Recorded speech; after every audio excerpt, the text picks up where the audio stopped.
మాసం అంటే ఓ భక్తులార ఎంతో పుణ్యప్రదమైనది. పురుషోత్తమ మాసం అంటే ఓ భక్తులార ఎంతో పుణ్యప్రదమైనది. ప్రతి 32 నెలలకు ఒకసారి అధిక మాసమనేటి ప్రత్యేక మాసం వస్తుందట. ప్రతి 32 నెలలకు ఒకసారి అధిక మాసమనేటి ప్రత్యేక మాసం వస్తుందట. అది ఏ పురుషోత్తమాసమని ఓ భక్తులార అవని జనులు భావిస్తారంట.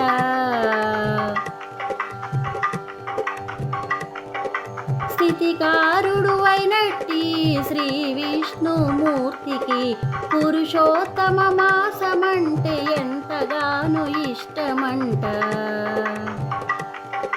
స్థితికారుడు అయినట్టి శ్రీ విష్ణుమూర్తికి పురుషోత్తమ మాసమంటే ఎంతగానో ఇష్టమంట. పూజలు జపాలు దానాలు ఆధ్యాత్మికతకి మాసమెంతో శ్రేష్టమైందంట.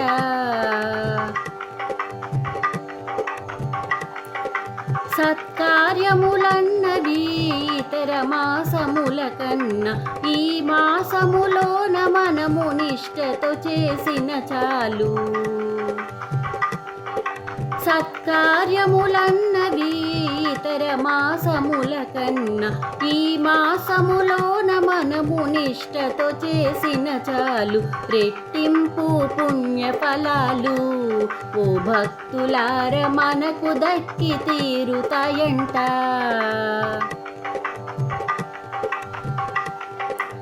ఈ అదనపు మాసానికి అధిపతి లేనందువల్ల పురాణాల ప్రకారము విష్ణుమూర్తి పూనుకొని ఈ అదనపు మాసానికి అధిపతి లేనందువల్ల పురాణాల ప్రకారము విష్ణుమూర్తి పూనుకొని పురుషోత్తమ అనే నామము ఓ భక్తులార ఈ నెలకు పెట్టినాడంట.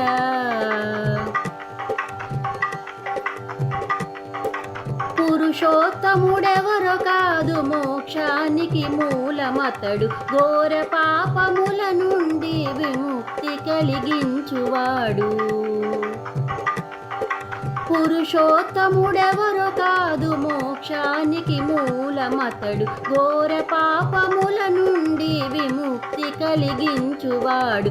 ఆత్మ ప్రకృతి రెండింటికి ఓ భక్తులార అతీతుడిగా ఉన్నట్టివాడు.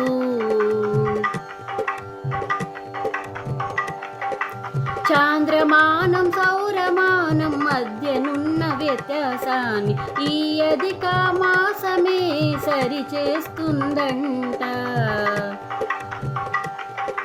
చాంద్రమానం సౌరమానం మధ్యనున్న వ్యత్యాసాన్ని ఈ అధిక మాసమే సరిచేస్తుందంట. విష్ణు సహస్రనామాలను ఈ నెల రోజులు పఠించిన పరమగతులట. పురుషోత్తమ మాసం అంటే ఓ భక్తులార ఎంతో పుణ్యప్రదమైనది. పురుషోత్తమ మాసం అంటే ఓ భక్తులార ఎంతో పుణ్యప్రదమైనది.